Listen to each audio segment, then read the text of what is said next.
Uganda. It's yet another edition of Sports Galore. This is the third week of this new year, 2017. Surely it's starting as a good year for all of us.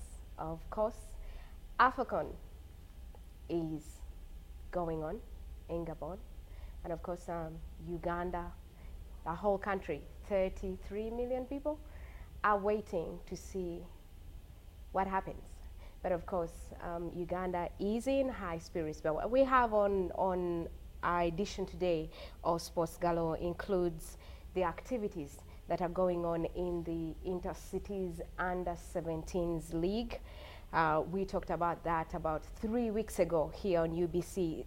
A very good project for kids that want to prosper in football.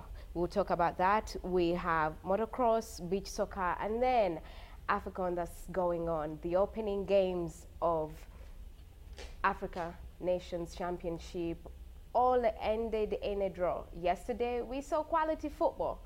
Morocco being dominated by Senegal, that game ending 2-0. And of course, the other games that are happening today and tomorrow. We'll tell you all that here on Sports Galore. We do have a lot of international sports too, including Johanna Conte flying high and ready for a shot at the Australian Open. Rafael Nadal insists he can win more Grand Slams, starting at the Australian Open. Arsene Wenger stand at the close and devise title rests. Pep Guardiola, Man City too far behind, 10 points behind leaders Chelsea. Jose Mourinho and Jurgen Klopp analyze the draw. Well, all that here on our special edition of Sports Galore. Today, of course, here with me in studio, and always, Peter Tai. Good afternoon. Good afternoon. AFCON, not with us yet here at UBC, but of course, our marketing department and management working hard together with government to make sure that Uganda sees AFCON. And of course, we get to see Uganda Cranes after 39 years live in this country. Yeah, true. Like you've said it and you put it, the management of UBC together with government of Uganda working very hard to make sure that the games actually come to UBC. You know very well that UBC has actually been the sport of, the TV that has promoted sports very, very much in this country. And apart from that also, UBC has been there for all the nations tournaments. We've actually never failed to cover an African Cup of Nations tournament. So I think if everything goes according to plan, we could be having the African Cup of Nations coming in a few hours or a few days to come. We could be having it. But the government is working very hard.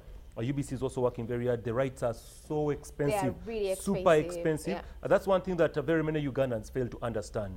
2.5 billion Uganda shillings. For rights, yes, for rights is actually too much. And let me even tell you that... For an East African country. Not even East African country, for an African country. Yeah, 2.5 billion But is of course, too much. it's also very expensive to host AFCON and do everything right, pay air tickets for all these teams and... No, you see, there's something that is not being brought out very well.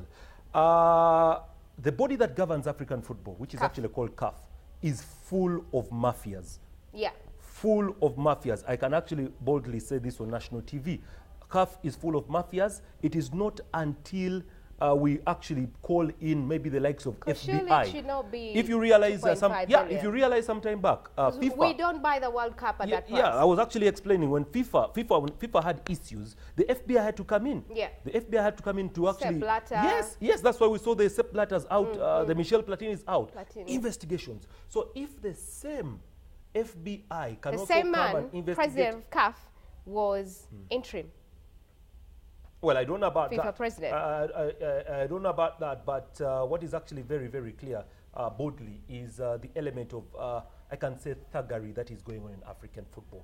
This competition... Because you prepare about 900 million, and then they say it's 2.5 billion. Exactly. So you see, this competition here is actually made for African countries. To develop football across the region and make sure it's accessible to all African countries. Exactly. So in actual fact, this competition should even be free for all the African countries. The representatives at AFCON. Exactly. It should be free. Because this is how they do it in Europe. Once you're represented as a country at whatever tournament, whatever tournament at whatever level, you're given favorable rates. Yeah, true. That is very, very true. That is very true. You see, very many African countries actually spend a lot of money to organize for this competition.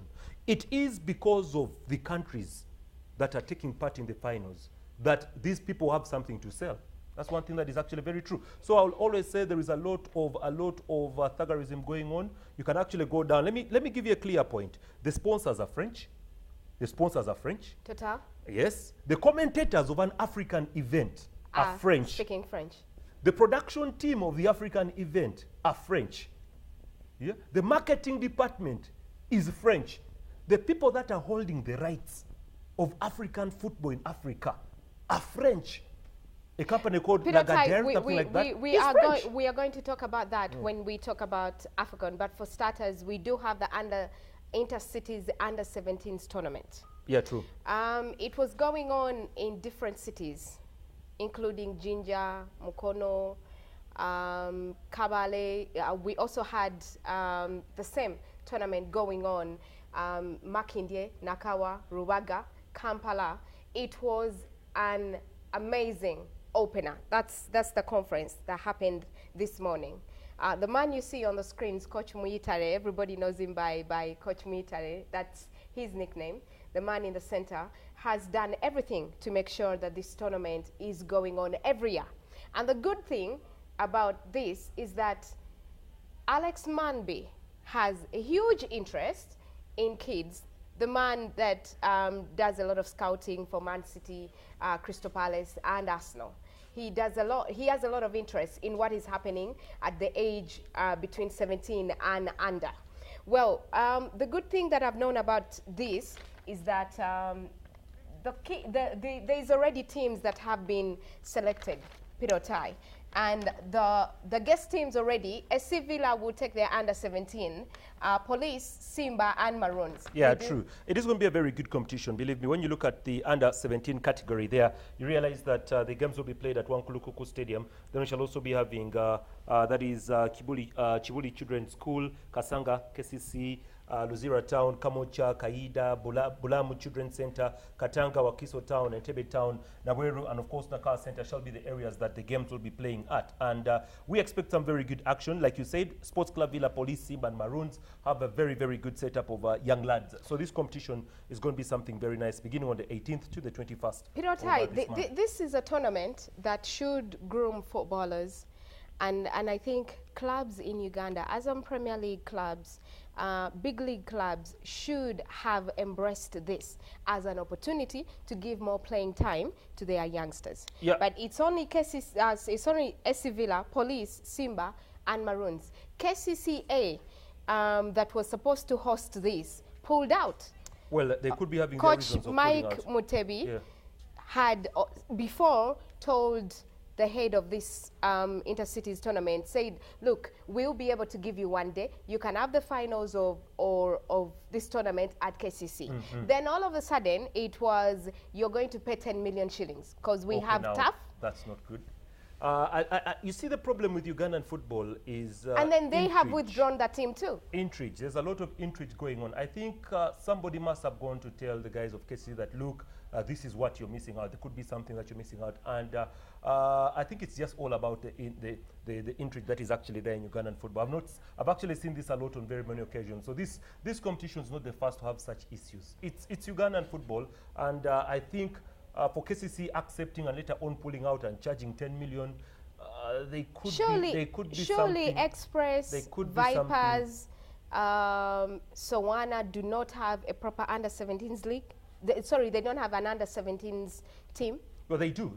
Actually, they do. KCC has a very good, strong under-17. Yeah, the teams in the Azam Uganda Premier League actually have under-17 teams. There is a competition that is going on for the under-17s. Yeah. Though it's not as, of course, famous competitive as the under-17 category. But I think FUFA is doing something very well with that. But for the Intercities, a competition that is actually being brought out, I think there is an element that some people are trying to overstretch.